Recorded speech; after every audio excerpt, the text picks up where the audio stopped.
Well, good afternoon, everybody. Good afternoon, everybody. And welcome to the end of another exhausting week supporting our football club with signings, departures, rumours, new manager supposedly in the building. We've got it all for you today in the essential build-up, pre-match build-up, live from the county ground. You've got myself, Hannah's. Hello. You've got Ellis. Good afternoon, everyone. We've got a new face to the show, Connor. Hello, Connor. Hello. And Joe's at the bar watching my Guinness settle. So Joe's going to be back soon. But where do we start? We've got a smorgasbord of things that we can talk about. Yeah. And I think, obviously, this Gillingham rivalry is a lovely place to start. And the reason I say it's a good place to start is that's kind of the start of my day. Yeah. I live just up the road. I'm on the London-Kent border, not far from Medway, in the Medway towns. I spent 6-7 years as a response officer for the local police service down there. I've got my finger on the pulse when it comes to the Medway towns and the wonderful place that is Gillingham, he says, tongue planted firmly in cheek, speaking as a Swindon Town fan. And I can say it's one of the most bizarre rivalries. And also, over the years, it's become quite lopsided as well. Where do you boys sit? Ellis, Connor, how do you feel about this unusual rivalry with a funny little club from Kent? 150 miles away. Where do you sit? It's an odd one. I honestly couldn't care less. It's another game for me. It's not like nowhere near the Oxford rivalry it's a funny little funny one. And obviously, it goes all the way back to the 70s, Connor, before any of us were born, pretty much. I've been a fan for Lord knows how many years. Season ticket holder for about 15 at this point.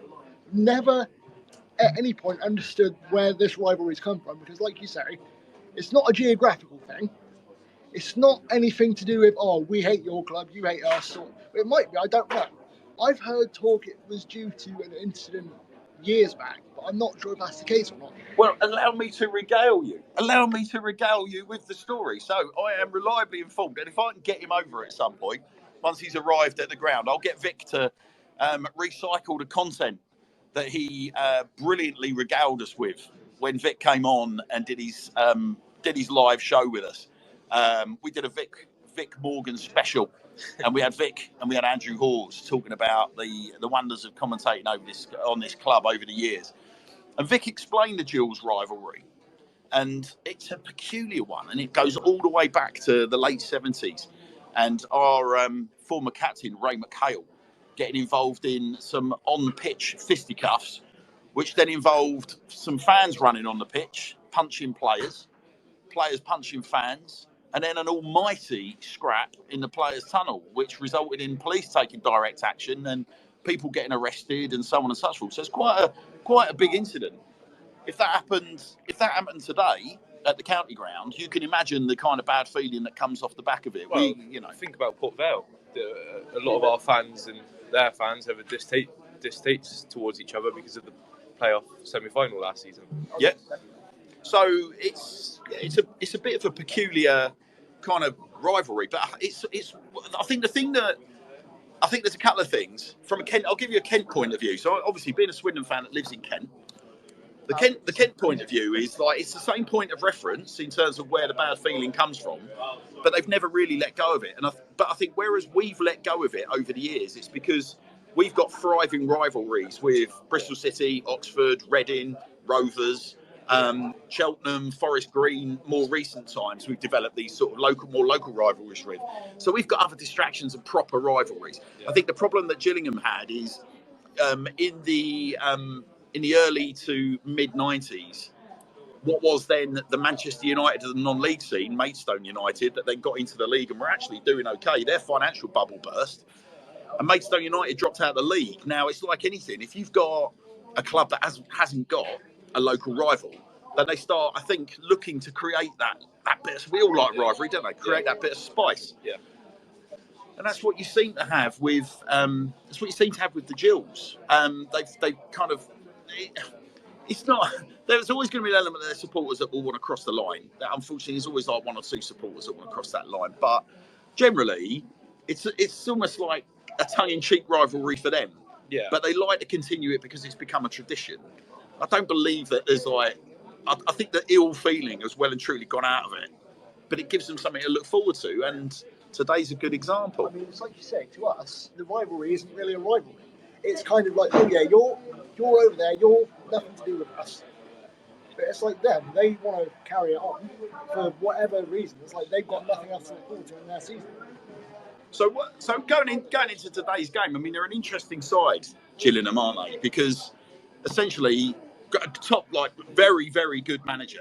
And I noticed, I was listening to the Low Strangers and Joe Acklam from Total Sport Swindon's sort of preview of the game. And I think Joe, I don't know whether Joe like fully appreciates what a kind of legend Neil Harris is at Millwall. They talked about Neil Harris being a Millwall legend, and I think Joe immediately plugged into Neil Harris the manager as opposed to Neil Harris the player. Well, Neil Harris the player would be the equivalent of a Colin Calderwood, Chris Kamara, a Paul Caddis. Like, Neil Harris is, he is like a Simon Cox. He's like a Charlie Austin to Millwall supporters. Yeah.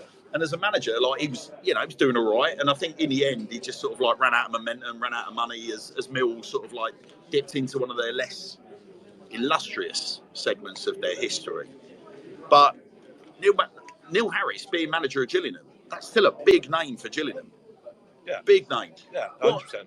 Do you guys have any recollections of 2010, Connor, and Neil Harris and all the Kevin and Mankwer needle before the Wembley game? Yeah. Tell us your reflections of that, Connor. Well, as I remember it, Neil Harris was actually a fairly decent player for his time, this sort of level. I don't recall too much of the needle between him and Manx, personally.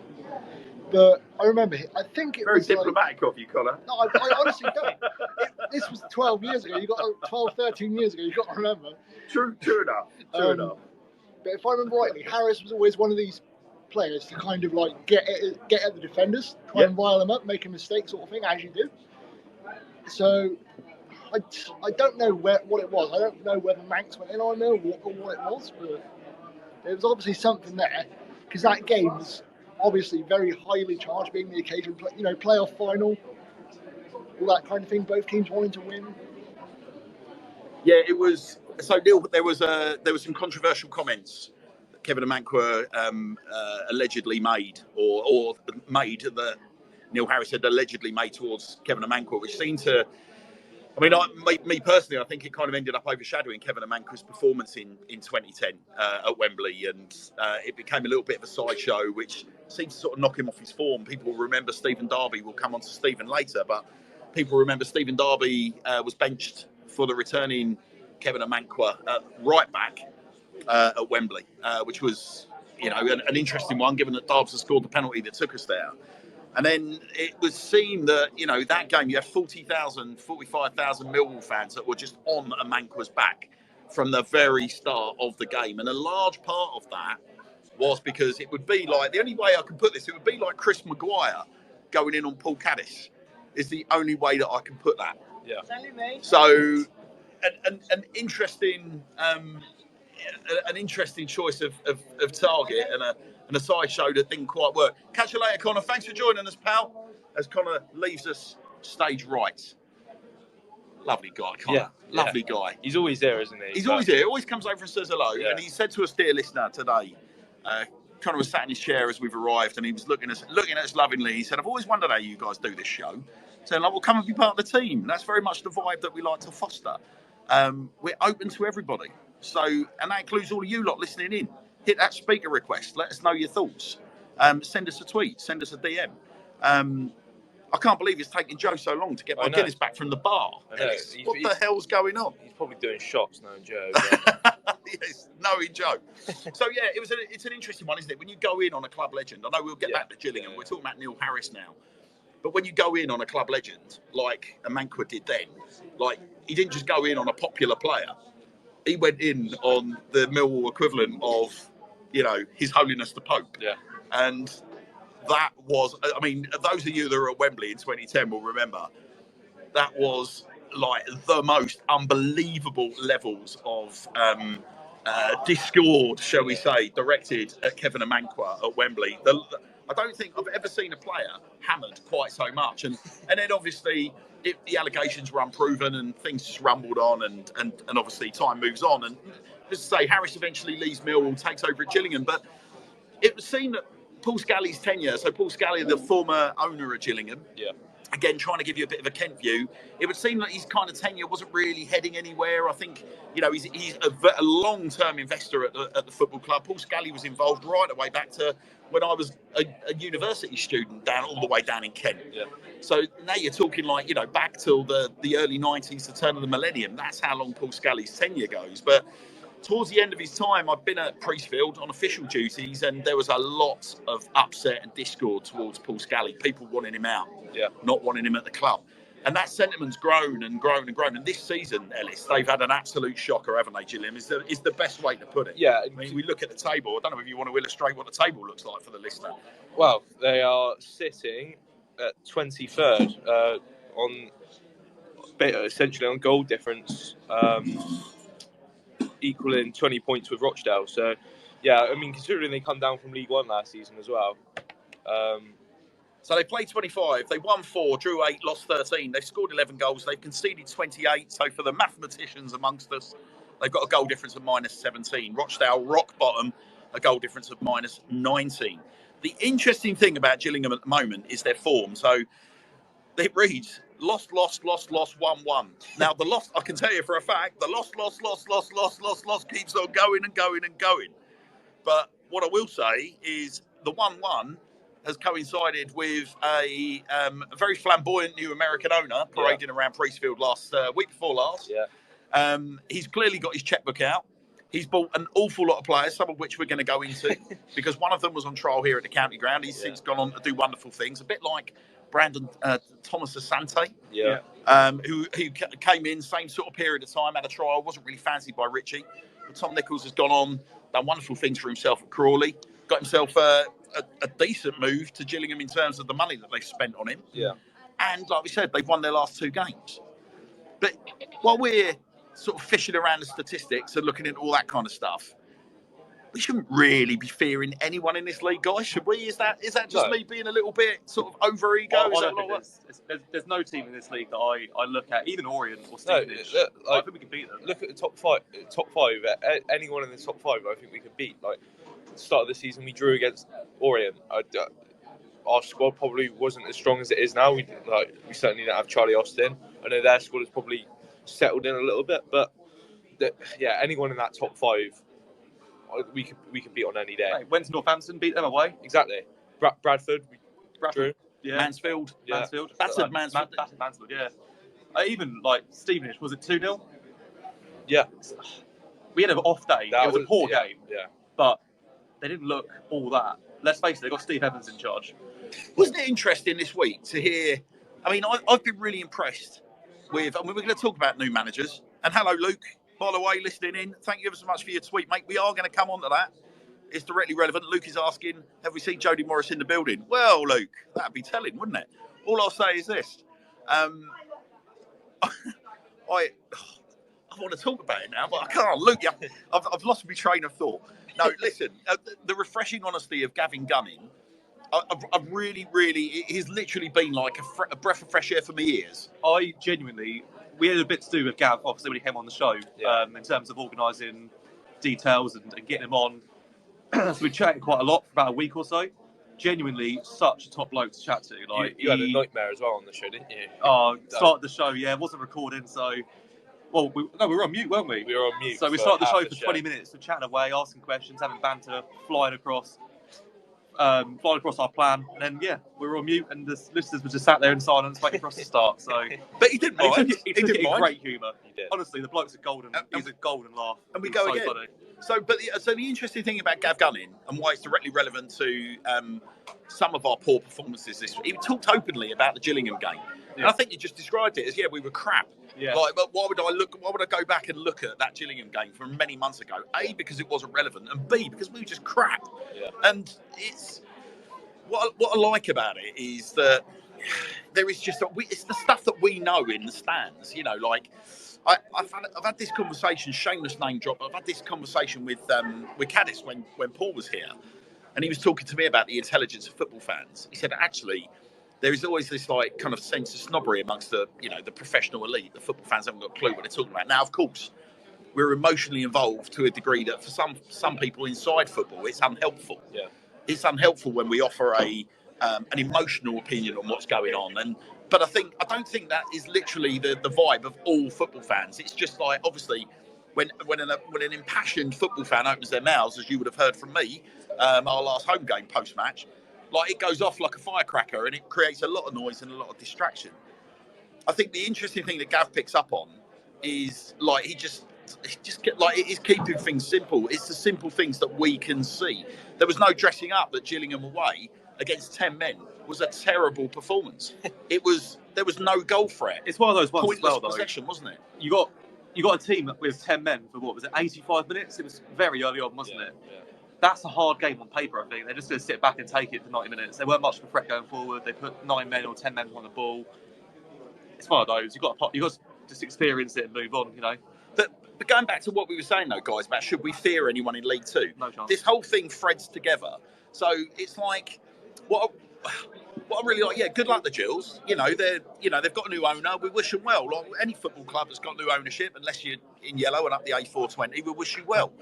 But the one thing I will say is that, you can't, just because they've won their last 2 games, doesn't mean that they should come here and we should all be like quaking in our boots. Equally, I think there's a fine line there. Like, we don't want to be Charlie Big Bananas, Swindon Town, but I think confidence with a hint of arrogance is what I'm trying to say. Yeah, and not the other way round. No, they've made a lot of signings,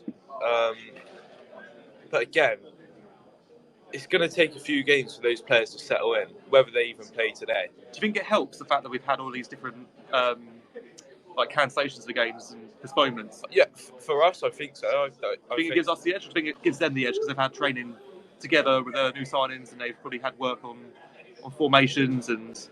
Yeah, they've got a lot more work to do to settle in with, because they've signed so many players. They've got all those players have got to settle in, know the team. Whereas we've got Austin, who's already played a game.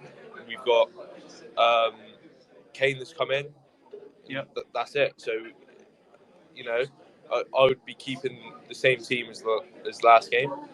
I think on that, I think we'll see a different defence today. Yeah, but apart from the defence, I think we line up pretty similar. So you're working off.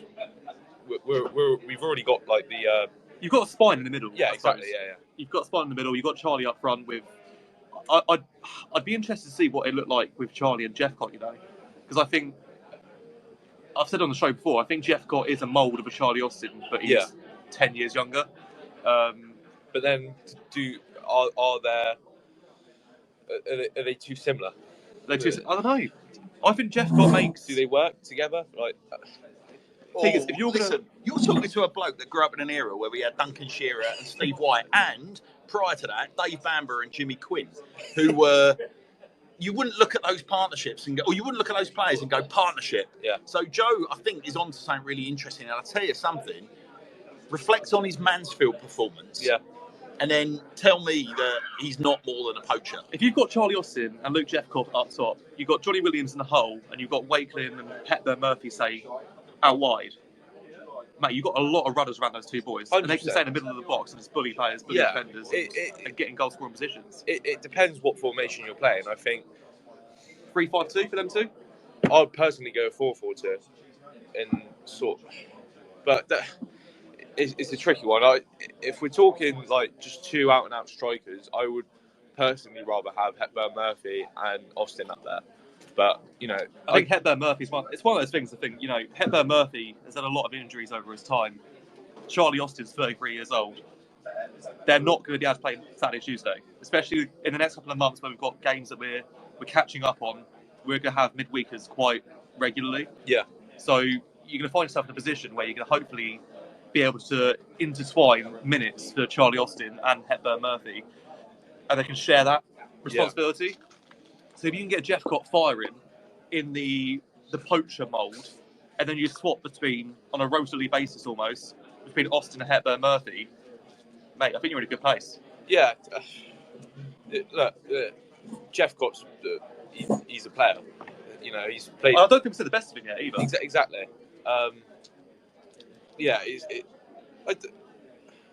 It can work either way. It's just I think we need to find what works and sort of go with that. All I'm saying is Luke Jeffcott and Charlie Austin in League Two should be a cheat code. Hosting on your one. You're hosting on your one, not Damn it. Well, so Ellis has just pointed out I'm hosting the show from my personal game. It's been a long time since we've had to do that, Joe. It is, yeah. It's quite an experience, this. It'll be interesting to see what that does for listener numbers. Because having been told this week that I'm the kind of guy that would photograph himself giving money to the homeless, it's going to be interesting. I could have probably done without doing that, hosted the show from my own personal account. We'll give it some promotion on the official account, shall we? Yeah, and I've been told this week that a host of a show shouldn't have an ego. That's another one that I've heard. How dare you? Yeah, I'm sorry about that. I mean, it's obviously, for those that know me, Hannahs that you get on the airwaves isn't necessarily the Hannahs that you get face to face. But I'm sorry if my ego rubs a few of you up the wrong way. I'm sure Adrian Durham has the same conversations with his TalkSport listenership. But yeah, sorry about that. Listen, we're not hosting this show on my personal account of any kind of, personal sort of megalomaniac trip. 120 miles on the motorway and a mad dash across the cricket club to make sure that we get here for a 12 o'clock start will do that for you. So I do apologise, and I hope no one holds that against me. Going back to partnerships, though, I mean, listen, it is a really, really interesting one, and I wanted to spend a little bit of time talking about some golden partnerships of those that you wouldn't necessarily assume would work. So there have been some classic big man, little man Swindon Town partnerships over the years. I mentioned, if I try and sort of like do this era by era, when I first started supporting the club, I mentioned Bamber and Jimmy Quinn. So you two certainly are of an era where an age where you were probably in nappies, I would imagine, Joe, thinking back then. Yeah. And Ellis, you probably weren't even an itch in the proverbial, as they say. He was a glint in the milkman's eye. Yes. You had that little glint about you. Mr. Holloway, I hope you're not listening to Joe's shameless allegations of the origins of Ellis's DNA. And anyway, we'll move on swiftly. Yeah. But it was interesting because the first partnership that Town had when I became a fan was Jimmy Quinn and Dave Bamber. Dave Bamber was a really, really interesting kind of like a proper throwback footballer, very gangly, rangy. He could play as a big number 9, but then weirdly he could play out on the wing as well. Do you remember a footballer called Ian Ormondroyd? You ever come across Ian Ormondroyd? Can't say I have. He was Bamber wasn't necessarily so. Ian Ormondroyd was a big gangly. If you looked at him, you were like Peter Crouch is probably a classic, a better, more recent example for you. Dave Bamber had a little bit of that about him. He had the scruffy Neville Southall presence about him, where literally every game Bamber looked like he'd been kind of dragged out from under the quilt and told, right, you've got 20 minutes to get to the game before it kicks off. And then he turned up and his socks were down. He was unshaven. He looked like he'd been in the pub the night before. Bless him. He probably had. But Jimmy Quinn, on the other hand, was rock solid Ulsterman, grown up the hard way. It was a very, very interesting. We since learned about Jimmy Quinn that his family were pretty much kind of forced out of Ulster, and I believe came over and he ended up growing up in Scotland. It's similar to Paul Caddis, like growing up in a scheme. So a very, very tough upbringing. I mean, like we think council estates are rough. Like these schemes are akin to, they're almost like a happy medium between your worst case council estate and, the slums of Mumbai, like the way schemes get discussed. Front doors with no locks on them, anything that was metal being like nicked and people coming home and, like some houses, neighbours burning floorboards, to keep themselves warm. Like crazy stuff going on.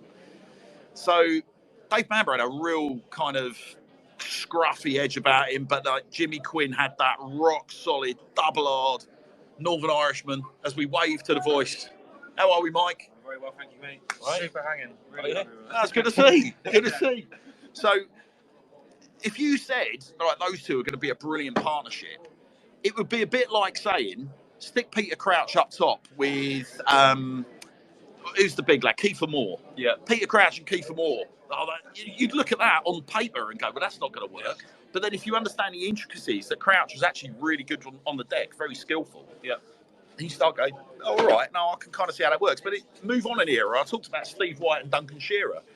Again, it was interesting because Duncan Shearer, to think that he was just the big, rock-solid number 9 that played with his back to goal, was a gross disservice. This was a guy that the season we sold him, he was well on course to scoring 50 goals before Blackburn basically scuppered our promotion hopes by buying him at a point where I think he had 38 goals in the bag when they bought him from us.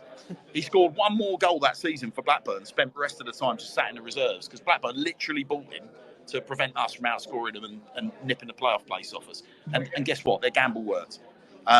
Because we couldn't hit a bull's ass with a banjo thereafter, which was a little bit of a shocker. And then we've got, and then we move out of that era, and then we've got a whole host of like bizarre partnerships. But a couple of my favourites that you sort of looked at on paper, Wayne Allison and Peter Thorne was another really good one because in the Chief you had Andrew Hawes. What a time to join us! What a time to join us. We're just talking about unusual partnerships that you didn't think would work and end up working. And we talked about Dave Bamber and Jimmy Quinn as one that if you looked at them in the flesh, you would go, that wouldn't work. Yeah. And we've moved on and we just started talking about Shearer and White. And we said, like, as a partnership, it probably wasn't one that you would expect to work. Yeah, they were both kind of goal scorers, really. Yeah, but yet they were absolute dynamite, weren't they? So we're talking about, with the reason for this, Andrew, you'll probably now connect the dots. We're talking about Jeffcott and Charlie, and could that work? Okay.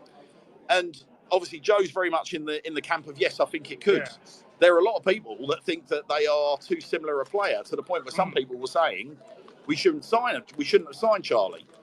This is obviously sort of speaking in hindsight now. This was the brigade before we signed him. Well, we've got a young Jeffcott. That's Charlie Austin already in through the door. Why should we be lumping on a 33-year-old like legend for sentimental reasons? Why? But I think it's been an interesting sort of line that's come out, Andrew, about Jeffcott last couple of weeks, because even Sandro's come out in the press and talked about, we've got this option to sign him, but I don't think we're going to do that just yet. Yeah. So it would seem that he's gone from a player that when we picked him up, everybody was like, wow, no brainer, to now a player that's he's got a lot to do, I think, to get himself a permanent gig here. Would you say that's fair? Yeah, I think so. I mean, I suppose the great mystery is the size of the fee we've agreed, because no one's done that, because that was all agreed. But no, they didn't. I mean, they're in the happy situation thanks to the fact that Jeffcott's played for Plymouth and he's played for Swindon, that he can't go anywhere else really, because he can't play for 3 clubs in one season, and he's not going to get looking at Plymouth. So Swindon's kind of got the whip hand for the rest of the season, saying, he needs to stay here really, otherwise he's not going to play. So do you think the club as well are hoping that Plymouth go up? Because then he's not going to get the Plymouth spot next year in the Championship, is he? Yeah, so that would seem unlikely. So yeah, maybe they. I don't know. I'm guessing here. Maybe they think they can negotiate a better deal in that case. I don't know. But they have kind of let it drift on a bit, because they know they've got him. I think I've said this before, but I think I'm kind of higher on Jeffcott than most people. I think there's a quite a good and quite a clever player to be unwrapped who can play at this level and probably play at the next one. People forget as well, he's 22 years old. Yeah. He's essentially, a 23s player on paper, with how many goals has he scored at League 1, League 2 level? Probably 50 goals at Plymouth, I'd imagine.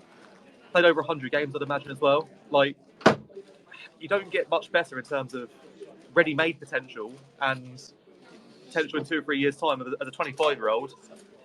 Could there be like a Jerry Yates sort of story in terms of maybe moving up to the Championship? I can see it happening. I think he's got. I feel like he's got quite good finishing ability from what we've seen, and I think he's good at dragging defenders around a bit.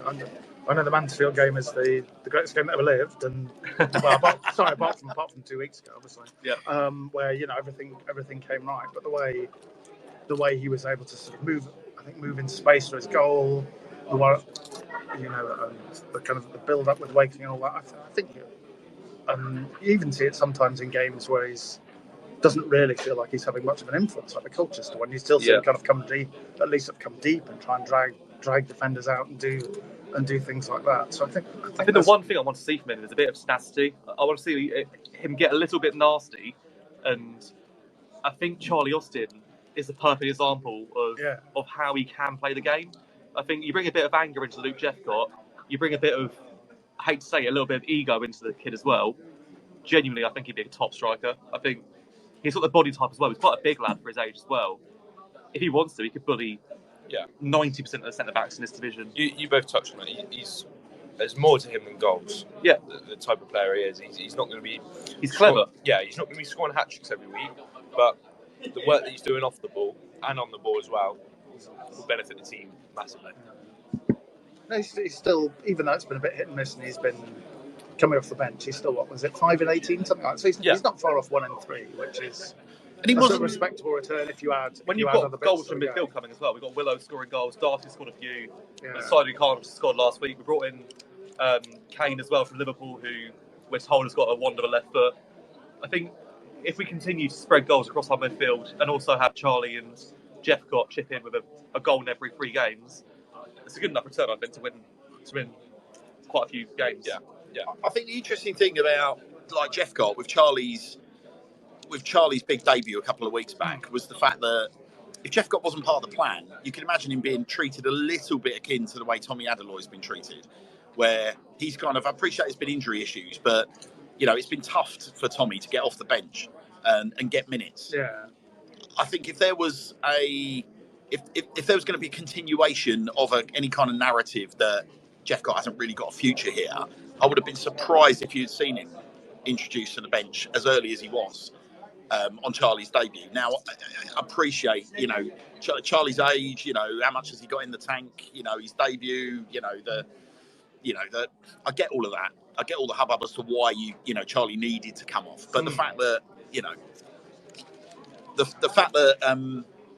fact that Charlie, that Jeffcott ends up getting the nod and actually came on and played like with his tail up and really kind of put it in. And then the reaction at the end of the game as well, like how together he was with all the players, kind of shows you that I still think the guy's got a big future here. I do. But I do think like there has to be some sort of display, some sort of.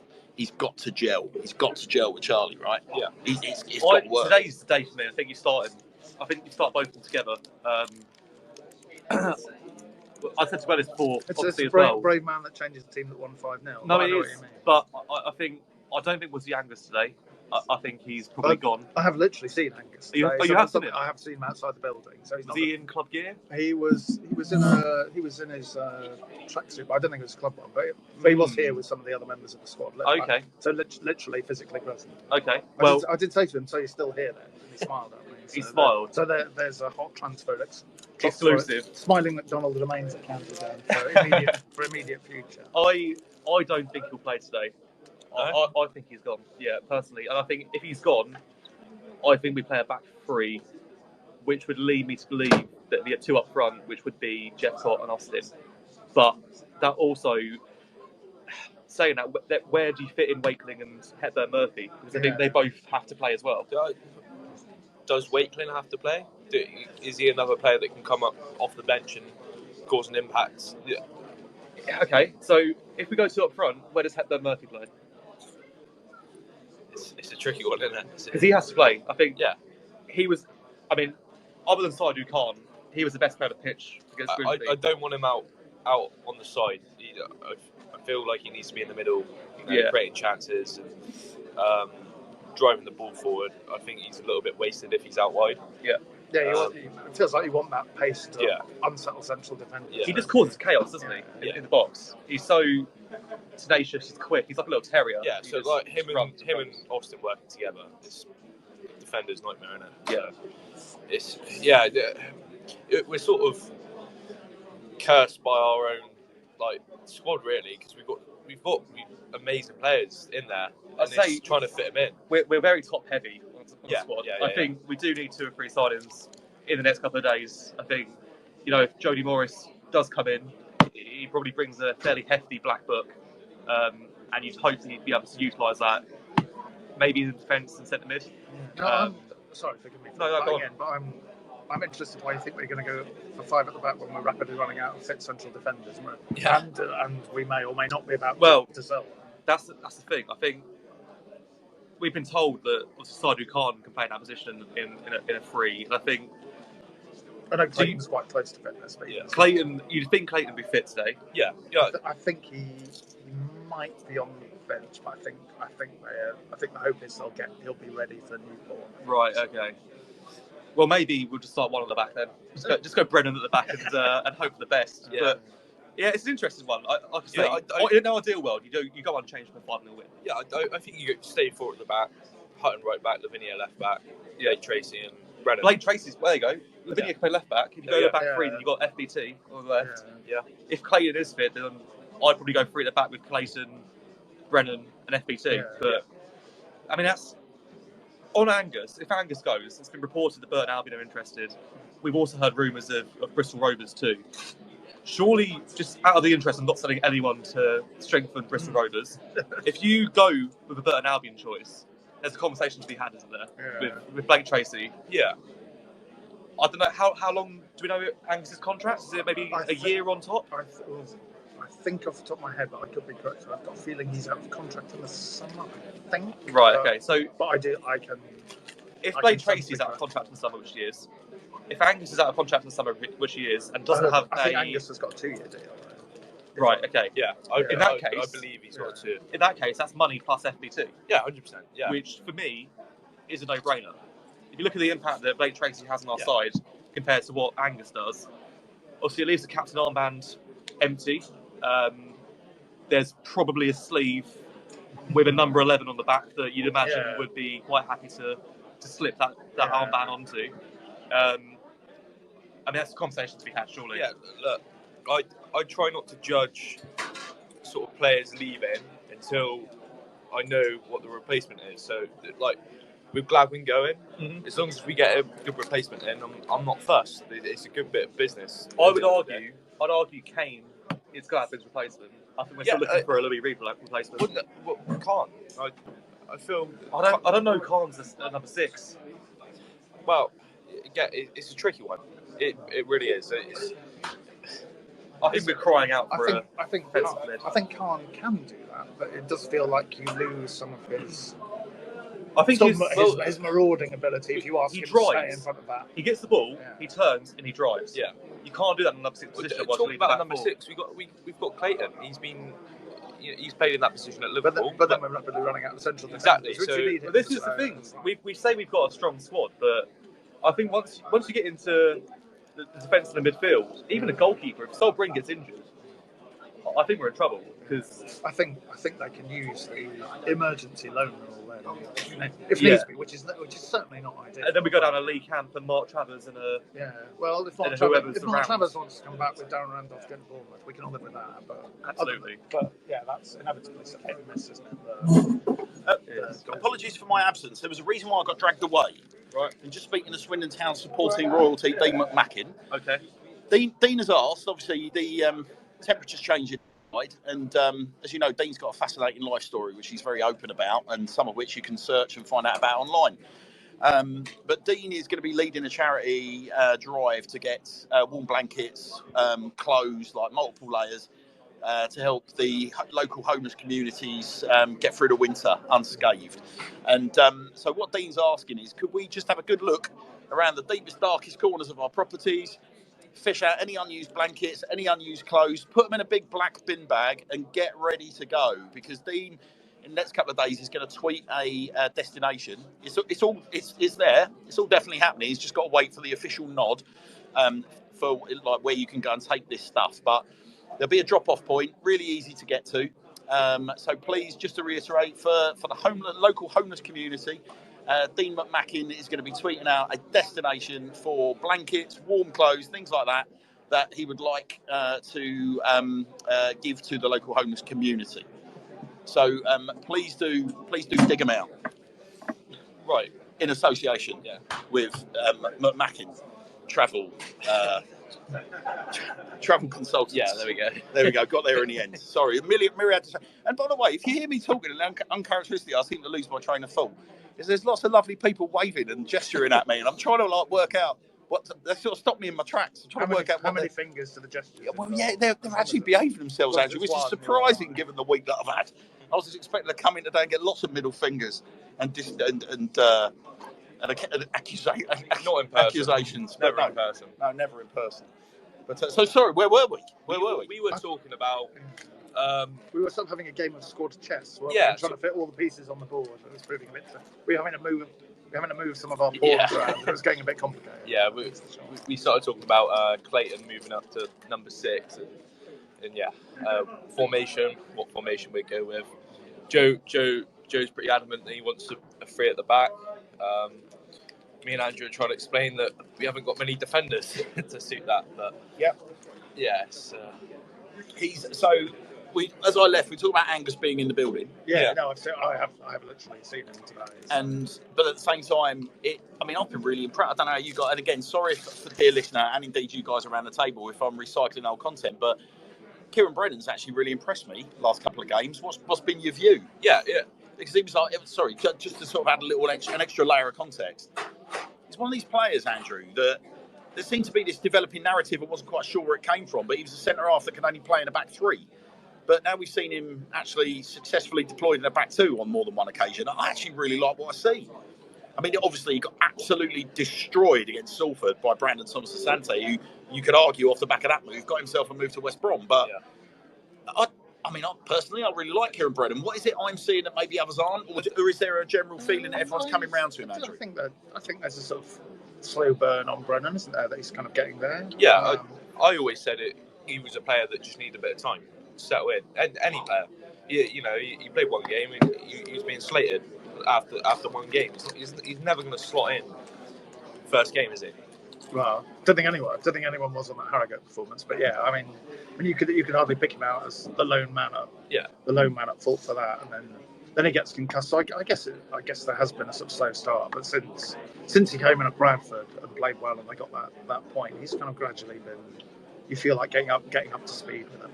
Did you feel, Andrew, from your lofty perch in the commentary box, that he was going to be one of those players that was a shoe-in for returning to his parent club in January? I think if you'd asked me about October, I would have said yes. And now he's kind of got more involved, and especially going back to what we were talking about earlier with the centre-back injuries we've got, and the fact he's come in and done okay and sort of settled down, and you start to see more what he's about defensively and a bit more what he's about on the ball, then I think you have to change it around, and he is here for the rest of the season now. So that's relief, and he's sort of starting to get there and be involved and get experience and show that he's up to this level. And obviously with a lot of talk of Angus departing the building, Bristol Rovers have been mentioned, and a couple of other options. Apparently other League One clubs are taking a look at our current skipper. That's surely got to be a little bit of a boost to Brennan's confidence that we haven't actually been linked to any names.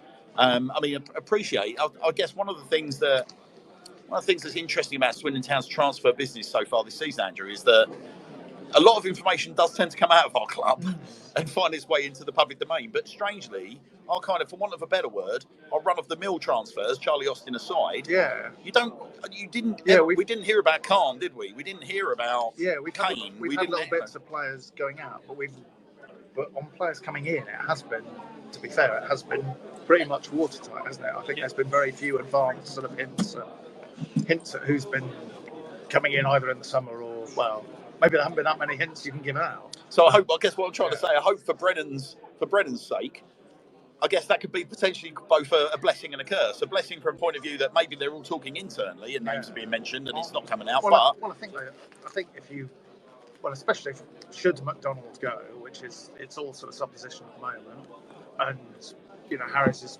getting back to fitness, I think, a little quicker than we thought, but not much. Baudry, we know, is out for long term. And if you're talking about having changed your midfield around and moving Clayton into it, it feels like you have to go and find a centre half, don't you, over the next 72 hours? I would argue a centre half as well of a certain stature. It can't. If you're studying Angus, we've got Baudry out, we've got Harris out. It needs to be a centre half with some sort of experience. Yeah. I think. I would argue we should be looking to bring 2, possibly even 3, sort of central defenders in. I think that probably requires more people to go out, budget-wise. You would think, though, the Gladwin departure alongside the Reed departure, that would have freed up a fair amount of wages, a significant amount of wages, I'd imagine. Gladwin would have been on a fair bit, and so would have Reedy. So, having said that, the manager will be on a fair bit, I'm sure. Yeah. Well, look, I mean, it's an interesting one, Gladwin, isn't it, Andrew? Because I've got to be honest, I sort of sensed a couple of weeks ago when, he was suddenly absent from games and all the Crawley rumours started, and you suddenly start thinking, Gladders, I think, the family base is around the M25. I could be horribly wrong. If I am wrong there, Gladys, I am sorry. He's Reading based, is he? Yeah. So the idea of moving to Crawley, like maybe, was I'd rather do the M4 than the M25. Yeah, But that's it's very true. Yeah, no, I don't blame you. But by the same token, he's very much kind of, if Scott Lindsay wanted a general on the pitch, you can imagine his default position would be Ben Gladwin. But were you still surprised, Andrew, to see him go? Yeah, I think possibly a bit more disappointed than surprised. I suppose the thing you worry about is, from his point of view, is the whole fitness thing. I think he said pretty much that he was fairly close to retirement before he came here, and Swindon had done a really good job in sorting out his knees and helping him play regularly. So it will be interesting. Is he going to get the same level of attention at Crawley? I would imagine that Crawley have a fairly good sports science team based purely on the fact they've got millions of pounds pumped into them. Facilities, the pitch looked pretty good when we went. I think the pitch was fairly nice, like a carpet. I think he only goes anywhere these days in the stage of his career if he's guaranteed a certain level of care. Because and money. Well, I think always comes into it, yeah. But no, I suppose I'm a bit disappointed, but there's just this sort of slightly two-headed transfer policy, isn't there? You bring in Austin. Austin's win now. You get rid of Reid and Gladwin, who are sort of win now players, and Gladwin is possibly someone who you think has coaching potential. From what Scott Lindsay said, he's got affection for the club. Who's been here long enough, and is still contributing on the pitch. So it just sort of highlights a slightly sort of, like I say, two-headed policy, which worries me really. And we've got very little time for the new head coach, whoever he may be, whether with the initials JM it might happen to be. Has got very little time to assess whatever sheet of players that hopefully the technical director has been working on to add to the squad. You'd hope that any manager, I mean, they've had long enough to interview, let's be honest. It's been a 3-week interview process. Any manager that's been encouraged in the sense of you are progressing in this application, you'd hope they'd be maybe working some magic in the background, tapping up a couple of players, free agents. As I said, Jody Morris and Ed Burns, if that comes off, then you would imagine they've got a fair... Maybe at least Morris would think of players who aren't involved at Derby. Chelsea, ex-Chelsea players. You got players like McEachran. I'm not sure if I'm correct in this now, but he was a captain of his first youth team at Chelsea. Is he at John? Possibly. There's two of them, isn't there? There's a brother as well. Yeah. There are multiple McEachrans. You've got the likes of. Maybe Nathaniel Chalabar. I'm not too sure where he is. Trevor's doing well in the Chelsea first team, but Nathaniel's just. I want to say awesome. I think he's in the championship somewhere. But I'm not. He doesn't play very often, I don't think. So, look, all I'm trying to say is, I wouldn't be surprised if you get 2 or 3 ex-Chelsea youth players come through the door because of the Jody Morris connection. I think that's probably where we're slightly short on loans, aren't we? I think that's. He's at Fulham. I think he's at Fulham. Yeah. Okay. I mean, you're probably doing well to get him out of Fulham. Yeah. It's one of those. But I'm sure there is no shortage of players that between him and his probable assistant, if that all happens. So. No, you've got to follow us up now with a couple of impressive signings, I think. Yeah, he's going to have just from the name alone, he's going to have a pool of players. Yeah, like you said, there's players he would have worked with at the Chelsea Academy. Derby as well, as Andrew mentioned. Yeah, so you've got players that will want to play for him. Yeah. And he, like the position that we're in as a club, just brought in Charlie Austin. What are we, 6th, 7th? I think we're 6th. Sorry. Yeah. So look, we're in touch and distance of promotion. Yeah. We're looking at it from a player's perspective. We're an attractive club to come to. Yeah, definitely. As I say, if he does get announced on Monday, then it's going to be a very busy 24 hours, I'd imagine, for Mr. Morris in the county ground, typing away on phone calls. Yeah. Hopefully, sat with Sandro, checking through to make sure the spreadsheet agrees with what he's trying to. Well, look, I mean, achieve. do we want to give the people what they want? I mean, you know, Andrew, are you still okay for time, or have you got to shuffle away? I can give you 5 more minutes. Yeah, wonderful. So let's give the people what they want, because they've all tuned in to have a conversation about Jody Morris, haven't they? So let's have that conversation. Now, there's been some commentary that's gone out online today. Yep. Through sort of unofficial sources that Jody Morris has agreed. There have been quotes that have been attributed to Sandra Di Michele, Swindon Town's technical director, that suggests that attributed or written by. Well, I don't know. I mean, clearly it's not for me to say, but all I would say is that it seems to be apportioning full credit for the signing of Jody Morris as manager of Swindon Town Football Club to Sandra Di Michele, and either he's written that or he's got a PR agency that have done a really, really good job in highlighting the fact that he's played a key role in bringing Jody Morris to the club. Hypothetically, if he's typed that himself, he's sat on his laptop over his bonfire, pants down, and there is smoke going right up himself because he loves himself. There's a specific article that we all know what I'm talking about.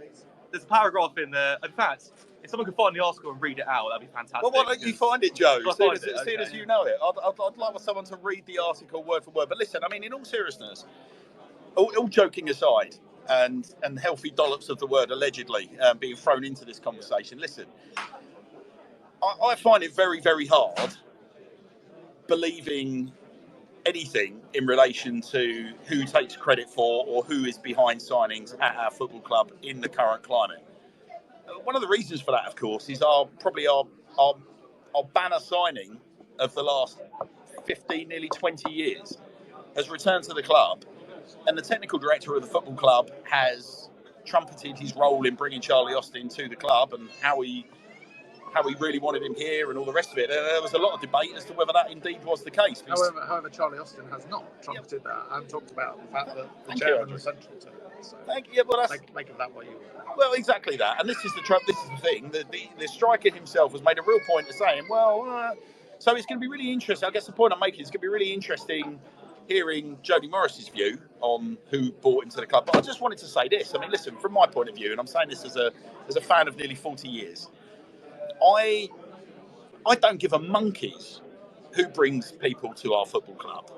What I want to hear is our football club has lured people to our football club. I want to hear the importance of playing in front of 14,000, a packed county ground, 14,000 mad Wiltshire men and women. I want to hear they want to play in front of the passion of those supporters. They want to play on that beautiful carpet that Marcus Cassidy creates for them every week. I want to hear that they want to play because they want to celebrate goals in front of the town end. That they want to be running over and high fiving the Arkles or the Don Rogers. I want them to sort of talk about the fact that they want to recreate Nathan Thompson dancing around in front of the Bristol City fans. That's what I want to hear. I tell you what I don't want to hear. I don't want to hear people inside my football club feeling the need to self-promote their role in bringing people to this club. This is what we never had this with Ben Crawley. You didn't even know he existed most of the time. He was just a name, And I think, as I say, we'll read the article, shall we, that we're alluding to. It's coming from the real EFL, who clearly. Coincidence, I probably should check out at this point because I'm afraid my clock is. We'll say goodbye to Andrew. Andrew's coming to a close. A beautiful segue into the wonderful world of Andrew Hawes. Andrew, thanks for joining us. Who have you got up in the box? You've got Mr. Hockaday today. Mr. Hockaday is up there. So. Tactical genius. Fingers crossed, and beater of Gillingham on important occasions, which is what we love. Unused substitute at Wembley in 89-90. Oh. I won't tell him. I won't ask him. Legend nonetheless. Thanks, Andrew. Take care, mate. Cheers, Andrew. See you later on. Oh. So, after the departure of Andrew Hawes there, we'll read out this article that we're discussing. So, the real EFL seems to be the... it's a bit of a mouthpiece at the minute, isn't it? Yeah, they actually do... It seems they have some fairly good sources. Swindon Town Central, it seems. Yeah. I think Swindon and Crawley might be keeping them in the business a minute. So, Swindon Town are set to announce the appointment of new manager Jody Morris today after the departure of Scott Lindsay to Crawley. The real EFL understands. The Robinsons secured their target. The search has been ongoing for weeks, with technical director Sandro Di Michele conducting the search, who is understood to be instrumental and the reason behind Morris's drop to League Two. So that line there, Sandra Di Michele conducted a search who is understood to be instrumental and the reason behind Morris's decision to League Two. We'll come back to that. The new manager was thought to be impressed by the club's vision and ambition to push for promotion this season. Good, that's in there. Morris was the clear and standout candidate from the beginning and was thought to be unobtainable. A huge number of interviews have been conducted with the club, keen to make the right appointment rather than just a quick one. Morris is incredibly well respected in the coaching world, having worked with Derby and Chelsea under Frank Lampard. Morris's choice of assistant manager is set, however, negotiations are still ongoing, but the club are confident in securing a number 2 in the near future as compensation packages agreed. We would believe that to be Ed Burns at Chelsea. The former Chelsea coach... Ed Byrne or Ed Brand? Ed Byrne. Ed Brand? A stand-up comedian. Oh, it's Ed Brand. There you go. Ed Brand, yeah. Although, of course, the man is still attached to a job, so it'd be remiss of us to say that we're going based on rumour and Chelsea speculation, accounts. Scandalous rumour.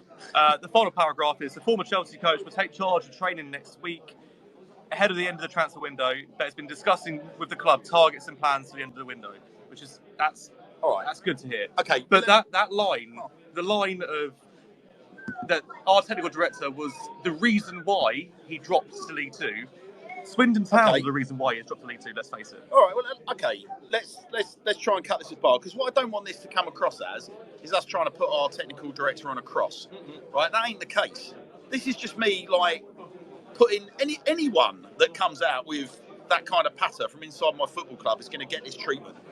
I'm sorry, I don't care whether it's Clem, I don't care whether it's Rob, I don't care whether it's Sandro, I don't care whether it's the man in the dugout. I don't actually care if another supporter comes on and starts giving it that on our show. I'm going to have the same conversation that I'm having now. All right? And that conversation is quite straightforward. There was a period of time where I was very close to the club at a point where this club attracted Paolo Di Canio to become manager of our football club. Yep. And at no point did anybody feel the need to come out and salute their own role in bringing Paolo Di Canio to our football club. At no point. Now, with all due respect to Jody Morris, Paolo Di Canio is still a level above Jody Morris. I don't care which way you cut it. They're both in terms of a name, yes, I'd agree. Yeah. However, I would say coaching pedigree, Jody Morris is probably the best in Europe, or one of the best in Europe. Granted, but think about this as a name being attracted to our football club, and us wanting to sort of essentially say, hang on, the winds of change are blowing. This is a big moment for Swindon Town Football Club. Now, not only that, okay, I remember the same scenario when we got Glenn Hoddle, who went on to become England manager. Yeah. Only one managerial move later. So went off to Chelsea, then became England manager. At no point did that kind of patter come out. I hasten to add, Ardiles, McMahon, Lou Macari. The thing that was interesting about Lou Macari being appointed was there was a whole bunch of local businessmen, local farmers that put an awful lot of money into the club to make Lou Macari, to entice Lou Macari to our club. And that was interesting because that was all about attracting a big sponsor to the club to come and invest in the club at the time. And it was a lot of that was dependent on getting a big name in the dugout, right? At no point did anyone feel the need to, I don't know whether this is intentional or what, but I genuinely, I hear those words and it's like, don't belittle my football club at the benefit of your own reputation. Yeah, good. Yeah, well done. You've done your job. Technical director, you've done your job. You've gone out and got the best available candidate to come in and be manager of our football club. Yeah, good on you. But I can't help but think this is going to come back and bite him in the arse because you don't. It's just one of those things in life that you just don't do. It's like someone that comes around and says, "I'm classy." Oh, are you really? Well, just by saying it, you're not. There are certain things you don't need to say. It's one of those ones. You refer a person to your business and they get employed. You get £1,000 referral bonus. He's essentially just handed himself a referral bonus, isn't he? There, he's tooting his own trumpet to the point at which his lips are starting to hurt. Well, I'll tell you what. More than happy to put it to poll if you want. I'll get our pollmeister to get out there, stick a poll in there. Do we think that it's right that, a person that is responsible for employment, takes credit for his employment? Like, do we feel that's necessary? I don't know. I genuinely don't. But I'd love to know what the town fans think, what their view is on it. Jody Morris has been spotted outside the Arkles, apparently. That's very nice. Yeah. So, okay, let's have a little chat about Jody Morris, because I tell you what, Jody Morris is a very, very, very interesting appointment for me, because it coincided with me sort of launching my own career. I worked in football for the best part of 20 odd years, and the company that I worked for at the time had season tickets at Chelsea in the East Stand-Upper, and I used to have to take 4 clients every home game to Chelsea, which clearly impacted on my ability to come down to the county ground. But so it was it was free football, but it was a bit of a mixed blessing for me at the time. However, at that period of time, Jody Morris was front and centre at Chelsea. Like, he was what Joe Cole went on to become. He was like he was captain for a short while. He was a very, very, very exciting young talent. Had the football world at his feet. He was described almost like as Dennis Wise's heir apparent. Right. Like, he was being brought through at Chelsea to take over from Dennis Wise, who of course himself went on to become Swindon town manager. I actually read an article that Rio Ferdinand had put out a few months ago, and he said in this article that Jody Morris was the best footballer he'd seen in the suburbs of London growing up, which I think, coming from Rio Ferdinand, who came from an academy with Frank Lampard, with Joe Cole, players of this ilk, for him to say that Jody Morris is the best young footballer he's ever seen is, come on now, that's big, big praise. Jody Morris, player manager. Jody Morris, player manager, as Archer Hanrahan. So the interesting thing about Jody Morris, in terms of his motivations, there's something about Jody Morris's career, his playing career, which I think actually symbolises maybe something that should get us all a little bit excited in terms of what his motivations are and whatnot. So when his career at Chelsea started, kind of like winding down, he got to the latter years of his career, he found himself playing football at St Johnstone. Yeah. North of the border, St Johnstone. Not Celtic, not Rangers, not Aberdeen, not Hibernian, not Hearts, St Johnstone.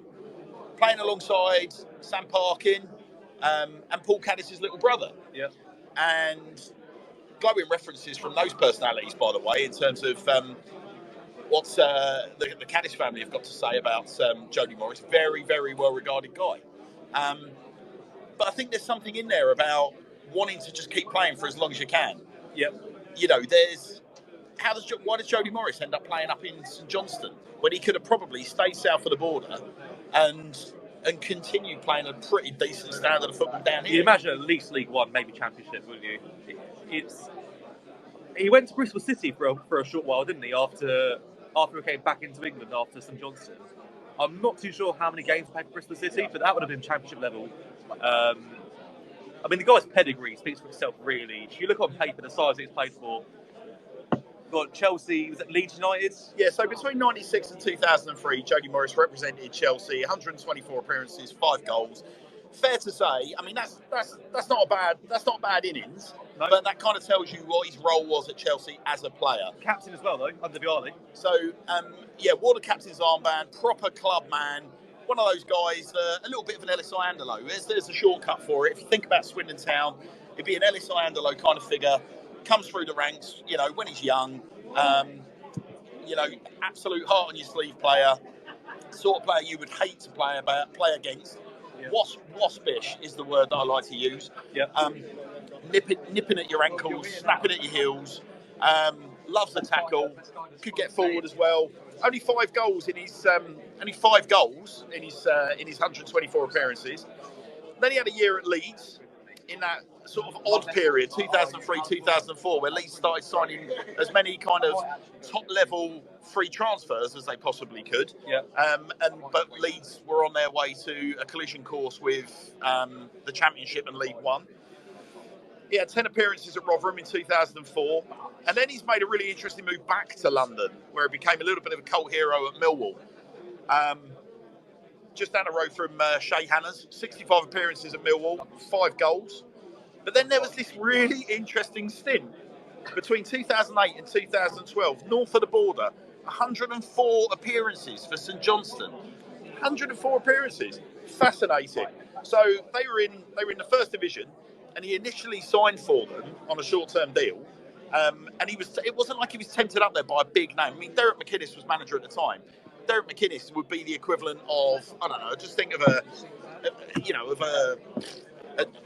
would be a moderately well-respected Premier League manager. It's not like a guy that stands. Sean Dyche? Yeah, it's like I'm not going to go and play for Sean Dyche. Yeah. Like, I'm going to play for Di Canio. Well, of course, I'll get that. Or I'm going to play for that huge club with that massive support, which AFC Wimbledon managed to attract a lot of the cream of non-league football, for example. Yeah. So they rose up through the ranks because they had, their formidable support when they were in non-league football behind them, and players wanted to go and play for that.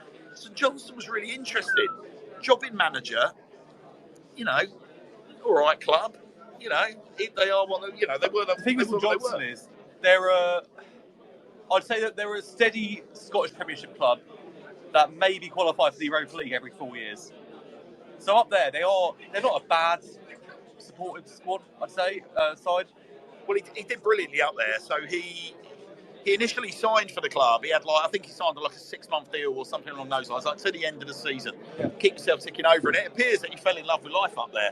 He's ended up agreeing a 2-year deal, and he captained the side to promotion to the Scottish Premier. So really led by example north of the border, which in itself is going to be a really, really interesting journey for us to reflect on as Swindon Town fans, because here is a guy who's not afraid to put himself in slightly unusual football environments with a view of building something and helping that club progress. After St Johnstone, you're quite right, he went to that mob down the road in red, Bristol City. Only the 4 appearances at City. The other interesting thing, we start talking about Jody Morris in his black book. So Jody Morris has represented England at under 16s, under 20s, under 21 level. He was the academy manager at Chelsea between 2014 and 2018. He was the assistant at Derby County 2018 to 19, just the 1 year when Lampard was there. Got some playoffs as well. He did indeed. And then between 19 and 2021, he was assistant at Chelsea and involved with the academy as well. This is a big appointment, boys. This is a big appointment that works for me on so many levels. Now, I've been very, very open at championing Paul Caddis coming back to our football club. Yeah. If you had told me, if you gave me the opportunity, and I'd have said this quite happily in front of Paul. Yeah. If you had said, I've got Jody Morris here and I've got Paul Caddis here, I'm going to be picking Jody Morris all day long. You've got a caveat as well. Allegedly, if it is Ed Brand, not Burn, that's Chelsea's current under-18s manager as well. So we're bringing from essentially one of the biggest clubs in the world, their under-18s manager, their assistant manager, and also a bloke that's been in charge of the production line that's brought the likes of Reece James, Mason Mount, Chalabar, endless names of players that's come through his academy. Marcel Lavinia, another one that he's worked with. Well, see, that's the other thing, isn't it? He's already got an ally in the camp. Yeah. And that's the other thing that we should be excited about.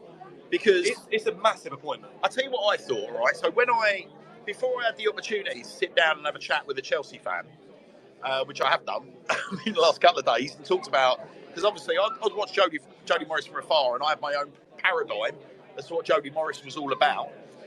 But I'd imagine town players in the dressing room maybe have the same sort of view that I've had. Well, hang on a minute, he's abrasive, he's going to be tough, he's going to be this, he's going to be that, he's going to be a real authoritarian figure. Marcel Lavinia is going to be able to turn around and go, actually, this is the reality. Yeah. This is my personal experience at Jody Morris. I think it's just, listen, it's a fascinating appointment. So, we're of the opinion, nudge, nudge, wink, wink, that Jody's in the building. And it's going to be interesting as to whether or not the club introduce him out on the pitch at half-time, or whether or not they keep the powder dry for Monday and a big media. I would love them to go old school and walk him out on the pitch. I think they'll keep it quiet. I think you've got to have the players focus on the game. But yeah, we won't linger on it too much. But Jody Morris was a favourite for the West Brom job in the summer.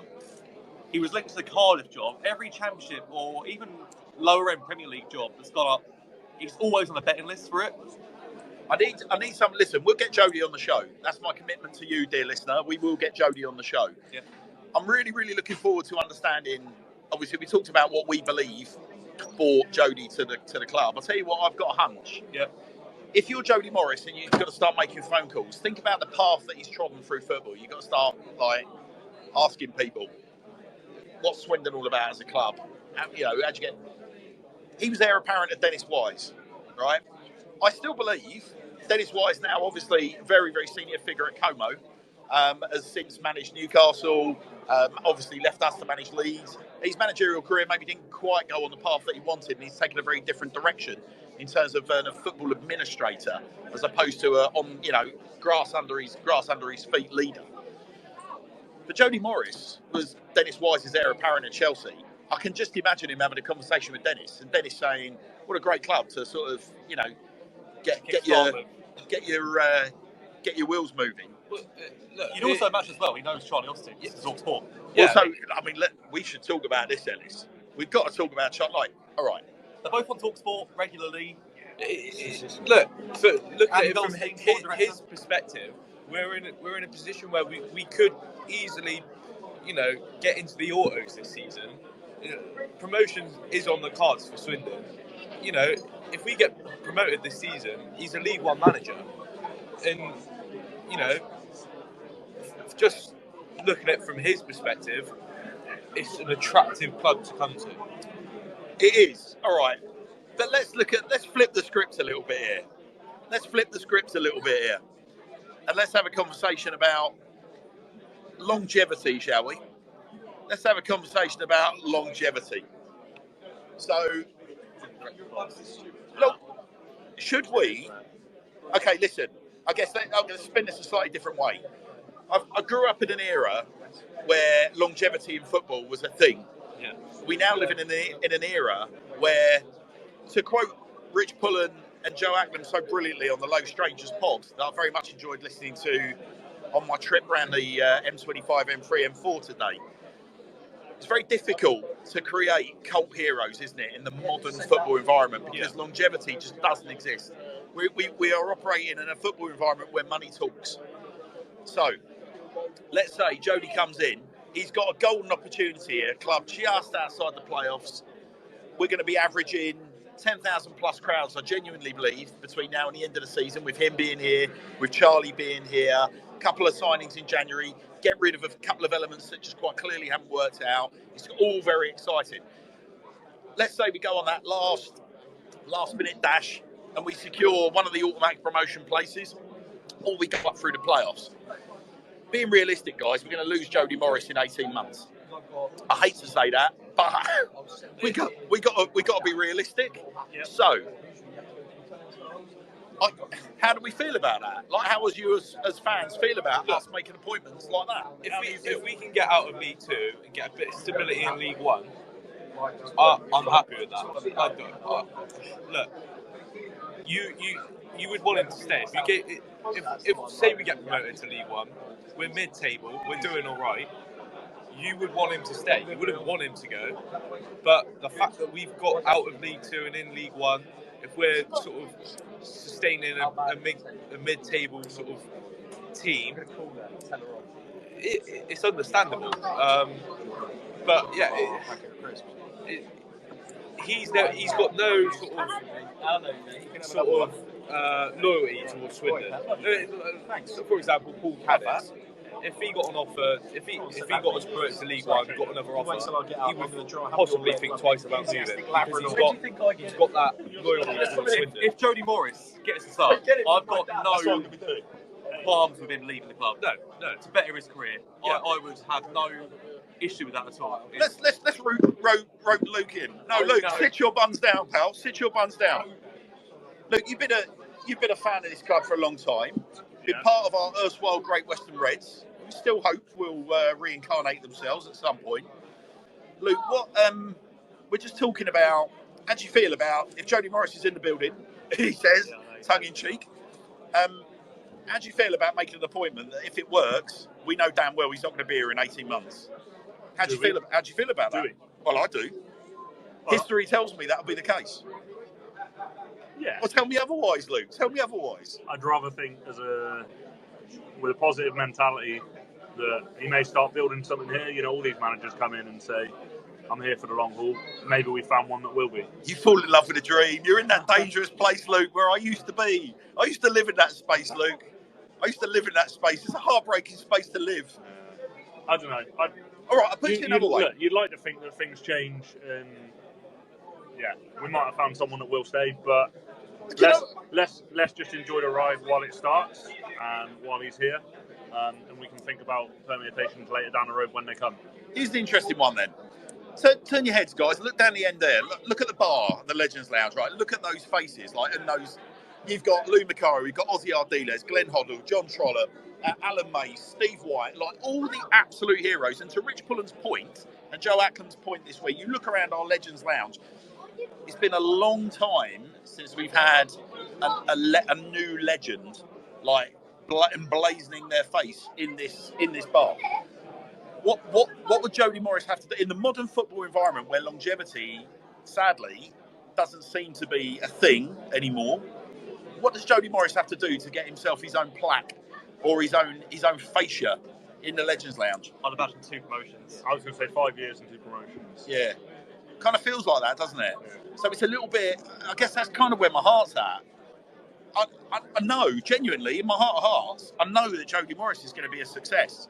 I just know he is. It's got all the ingredients. It feels very Swindon Town, almost like tracksuit manager, for want of a better word. He's got that disciplinarian streak that all of these kind of legendary forebearers all had about them. He's played at the very, very top level. He's going to have a ridiculous black book. He's bringing with him an outstanding coach. And you think to yourself, it's got all the hallmarks of classic Swindon Town. Part of me is self-defensive. I don't want to have my heart broken, but I've just got to be realistic. That's what I'm saying. I know that the bubble will burst. I don't know whether the Legends, even the Legends Lounge here itself, whether we've all got I don't know whether we sitting in this wonderful room with all these wonderful faces on the walls and in frames, and I don't know whether. I mean, having said that, it would be nice, wouldn't it? When the ground gets a bit of a facelift after it's owned by the supporters trust and the club, it'd be nice to reopen and redevelop Legends Lounge with a new face in it, wouldn't it? I think, I don't know. I'm starting to lament now, Luke. I don't mean to become all lamenting and wistful, but I just think it's an interesting one in our hearts. We call legends and we deem success on the way football used to be maybe 20 years ago. Having said that, flipping that a little bit though, Stephen Darby's got his own corner, and it's a nice little segue into Stephen Darby. We'll be able to provide a little update, but Stephen Darby's got his own corner here, isn't he? And Stephen Darby became a club legend by being a 19, 20-year-old kid that slotted a penalty against the odds and took us to Wembley. An ill-fated Wembley appearance, I might add. But I don't know. I think it's a fascinating conversation to have, and a fascinating debate to have. How does Jody become a legend? I mean, at the end of the day, is one promotion, like I say, is probably not enough, is it? However, what about if it was one promotion where he literally won every game from here to the end of the season? Then you're talking a different kettle of fish, aren't you? What could he do this year to become a legend? If he comes in and tanks us up, Wins every game. he's changed a morale of a fan base that is pretty low at the minute. It's coming to the point where we've had a 3-week-long wait for a manager. We're selling 2 big-name players, fan favourites. If he comes in and gets us up, he's switched that on its head. You say it's low, but morale's low. Tickets are still high. We sell out Newport in 3 days or whatever. I mean, Charlie Austin fan is big. Well, look, let's put it to the town fans, right? You're all listening in. Drop us a little tweet if you can. Get on your smartphones, get on your laptops, however you're listening. Drop us a tweet and you tell us. And the best contribution will win a Sir Tom Broadbent Lounge hoodie that I will have mailed to your home before the day is out. But please do tell me what you believe Jody Morris has got to do. You're going to get some suggestions. I'm not going to. Yeah, we don't want any sauciness. But I'd love to know, what you guys believe Jody Morris has got to achieve at Swindon Town Football Club in order to become a legend and have his own kind of fascia in the Legends Lounge. Promotion followed by doing the double over Oxford next year. Oh, yes. See, that's the kind of shitty That's chat. past having a picture of the Legends Lounge bar. That's having a stand named after that is. Mate. You might have to rename your show. Yeah, the Jody Morris The Lounge. Jody Morris Lounge. No, not the Sir Tom Jody Morris. The Sir Jody Morris Jody Lounge. Morris. Yeah, as I say, I've said privately to the guys, genuinely think this is the biggest appointment the club has made since the DiCanio appointment. I think in terms of pedigree, in terms of what he's done in football, and the squad that we have currently too, we've got a very young squad. We've basically got a 23 squad with 4 or 5 first teamers added into that. It is right up his street. I mean, would you agree it's the most impressive appointment since DiCanio? Yeah, absolutely. My only concern would be around the way the recruitment's working at the moment. With regards to releasing players before a manager's in situ, I think that's my only concern that's happened this week. Fair enough, we've got some money for. You'd probably describe Gladwin as a luxury player. And you'd hope those conversations would have happened as part of the recruitment process of the head coach. You know, you get a say on this deal or whatever, but yeah, I think a bit of clarity around that would be needed. I think. But in terms of the appointment of him, I'm delighted with it. I think all round it's a great appointment. Just the players that Morris would attract to the club, that can bring into the club, that he's worked with at the Chelsea Academy. I want Reece James, I want Mason Mount, I want all of them. All of them. Just bring the whole Chelsea squad. Yeah. Lukaku? Maybe not him. All right. Yeah. They do have a Charlie Austin over Lukaku. Yeah. But yeah. They do have too many strikers at the moment, don't they? Yeah. Yeah. I was thinking, someone like a Jude Soon-Top-Bell, who is from Swindon, Chelsea youth team striker, slash winger. Now you're. I think we sold him to Chelsea when he was young. My Then we're on. yeah. If we're struggling with hearing us, give us a shout because there may be some technical difficulties. Ellis, you were talking. Sorry, mate. I can't remember what I was saying now. All right. Yeah, we're having issues apparently. Okay. Well, it's a waste of time. It's since I came here, so I'm going to go get a little bit. Yeah. Yeah, I'd say you'd expect some signings made from Chelsea. Soon-Top-Bell, we sold him to Chelsea when he was 14, I think. That seems like a tap-in. Yeah. Yeah, just any player from the Chelsea Academy would be a good signing, wouldn't it? It would fit the mould of the Swindon. The approach that we're going for this season: signing a young player, polishing them up, selling them on. We've had the sale of Gladwin. Would you imagine that Jody Morris consulted on that sale? You'd hope so. Yeah. I mean, if it was sort of confirmed at the time that he was coming here, but again, if it's not confirmed, you don't want to. Even if it's not confirmed, the thing you say to them, by the way, we were in the midst of selling Ben Gladwin to Crawley Town. Just so he has eyes on it. Yeah. You'd imagine he has some sort of preparation time for planning his ideal squad, who he wants to bring in. If Gladwin goes, so he has gone now, that leaves another space to be filled that it needs to be filled. Yeah. I would like to think that sort of part of the interview process. Now, I don't really know the ins and outs, but you sort of hope the question would be: it's a transfer window. What sort of players would you be looking at bringing in? That's what I'd be looking at, and again, I've already said it. It'll be able to bring in top players, especially for League 2 standards. It'll be able to bring in good players that this squad would benefit from. Yeah, definitely. I mean, we probably coming towards the end of our show here, Ellis. So, I mean, in terms of today, Jody Morris allegedly is in the stands. He's imagined we sat next to Claire Morphini in the Arkles. So, the likes of Claire Follett, if you're listening, Claire, get your camera out and poke it towards the director's box because we all want eyes on that. Today, what do you think he's expecting to see from this squad? Hunger, a desire to win. Do you think it's an audition for Gav Gunning as well to stay in the coaching staff? Do you think he'll stick around? Do you think he'll? I would like to think so. I'd like to keep him there. Again, I don't really know what he sort of what his main role is. Sort of when Scott Lindsay was here, for example. I think he's a defensive coach, wasn't he? Yeah. So, I mean, you'd like to see him stay, wouldn't you? I think. I mean, we're going off one game, but you know, to win 5-0, I don't know if that's a coincidence. I think, if anything, he's a really nice bloke. Yeah, and I think if you can have good people around your football club, if and where possible, I think you do it and you continue to employ those people. So, yeah, 100%. There you go. Dino saying Jude Soonsock Bell is from Calm. So that's about 30 minutes down the road. Exactly. I drove through Calm on my way to the county ground today. Get him in. Get him in. Does that leave a space then? Who's coming for Wakeling? I don't know. I'm not saying Jude is 100%, but he's the type of player we should be tapping into, I think. Yeah.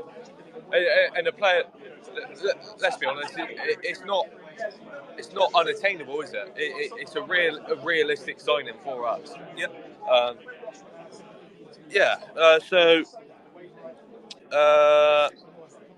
So Nigel says for Morris to be regarded as a legend, he would like him to get us up and do it again and beat the scum at home and away. Legend right there. Wouldn't mind that. Yeah, safe to say if that happens, I will be running on that pitch naked, doing many laps of the pitch. Dino said, my best run to the Autos this season, double against the Pops next season, and a decent FA Cup run. Legend status completed. Again, I think most people... I think it's all based around getting stuff, isn't it? I think anyone that gets us promotion, even if Richie Wellens, obviously Wellens left under a negative banner, I'd say. Yeah. Looking back, he did a lot for the football club, he did a lot for the community. He got us promotion, obviously we went back down again, but it is what it is. We were in a COVID season where budgets were tight and a change of ownership was on the way. Richie Wellens is a legend at the football club. Anyone that wins this promotion, I would say, is a legend at the football club. Promotion is something that doesn't come along every 5 seconds. No. And it takes a lot of effort and a hell of a lot of money and hard work to achieve that. So, yeah. He gets promoted, legend status. Scenes. Oh, wow. Picture this, right? We just nipped playoffs. Yep. In the playoff final, Charlie Austin's got the ball one-on-one with the keeper. Slots it in. We've won. Imagine that scene's right there. Yeah, mate, before we get there, we've got Gillingham at home. Yeah. So, as we draw the shows to close, I want you to give me your lineup first, and then your prediction of how it's going to go today, because I'm not massively confident. I'm not. I'm very confident. Okay. I'll start with the lineup. Yeah. I'm going a 4-3-3. Right. So I'm going Lavinia left back. Yeah. Blake Tracy and Brennan centre back. Yeah. And Hutton right back. Okay. We'll then go midfield 3. We're going to go Khan. Yep. Darcy. Yep. I'm going to go Kane. Okay. I want to see him in. I want to see him in the squad, and then front 3 of Hepburn, Murphy, Williams, and Charlie Austin. Okay. And 3-0. And 3-0. Two goals from Charlie Austin, 1 from Hepburn, Murphy. Okay, so I'll start off by saying back 4. If we go, I'll go 4-3-3 as well, but I do kind of want to see 2 up front. Yeah. Back 4, I'd agree. Yeah, if we go back 4, it's going to be Lavinia, FBT, Brennan, Hutton. I don't think McDonald plays. I think he's on his way out. Yeah. Midfield 3, I would probably go Khan, Williams, and Kane. Yeah. I think Darcy's better coming off the bench. I think he's a bit busier and he offers a little bit more in that position. I would go a front 3 of Shade, Austin, and Hepburn Murphy. I think Wakeland deserves a bit of a rest. I think Wakeland or Hepburn Murphy off the bench is where you really hurt tired legs. And I would say if we go for a 2 at the top, I want to see Jeff Cott and Austin at some point, and I feel like this may be one of their prime chances to do that. But we'll see. Yeah, I think we 2-all. I don't think we're going to win. I think they're going to be. Mate, their squad's worth about 15 million. Yeah, I mean, they've been splashing the cash. Don't get me wrong, but I think it takes 2-3 games for that squad to settle in. I don't think it's going to click today for them. Charlie Austin's already played a game for us. He's been training 3-4 weeks with us now. Yeah. Look, I think we're gonna win comfortably today. I think. Well, I hope so anyway. Yeah, so do I. Also, all I want to see is bits. I don't know. We saw glimpses against Grimsby. Obviously, you played against 10 men for the majority of the game, which could go either way. Either they put 10 men behind the ball, and it's very hard to break down, or you find gaps and you find spaces to really penetrate and hurt them, which we did do. We saw some fantastic attacking transitions in that game. Yeah. Like, really quick. Saidu Khan was amazing. Winning the ball back, driving through the middle of the pitch. One point in the game, we had 8 players sort of like in an attacking position. Yeah. But you can't do that against 11 men. No. So we're not expecting to see that today. Like you said, we saw glimpses of it in the Grimsby game. We know we can attack like that. We know we can score goals. It's finding the balance. We need to be solid in the back. I mean, do you go out there today? Do you go for the throat straight away, or do you play your way into the game? Because I think they're bringing over 1,000 fans today, so this is a big day out for them as well. It's a derby game for them. They don't like us. Yeah. I don't know. I think they're going to be up for it big time. Get an early goal, it changes the whole dynamic of the game for either side. I would be looking out, going and getting an early goal, putting it to bed before half time, 2-0 up at half time, and then you don't want to let them get comfortable, especially at the county ground. You want to put it on him. You want to make him feel under pressure. Yeah. All I want to say is Charlie Austin goal at the town end. Oh yeah. That's all I want to know. We missed one at the Grimsby game. It was the other end. We almost got one. Yeah. Hit the crossbar. We almost got one, but maybe today's the day. Absolutely. Well, anything else to add? Or? I think Hannah's is preoccupied. I think we'll probably let everyone go and find their seats and enjoy the warm up. Yeah. I'll go 2-all. Town. Ellis go 3-0. Maybe it's somewhere in between, but yeah. As long as if we win, I don't care. Exactly. 3 points is all we need. Well, listeners, thank you for joining in. We'll be back on Wednesday night, so look out for maybe a guest announcement, possibly. We'll do our best for a Jody Morris special. We'll see. Actually, no, I've lied. We're back on Tuesday night, actually. We are. For deadline day. We are. So the deadline day, this is Tom Broadbent Lounge show, will be live, reporting from the county ground. We'll have Martin and Mike sat in their car doing a Harry Redknapp special. And hopefully nothing else. And hopefully nothing else. So fingers crossed we can see or get some exclusives maybe for some deadline day signings of town.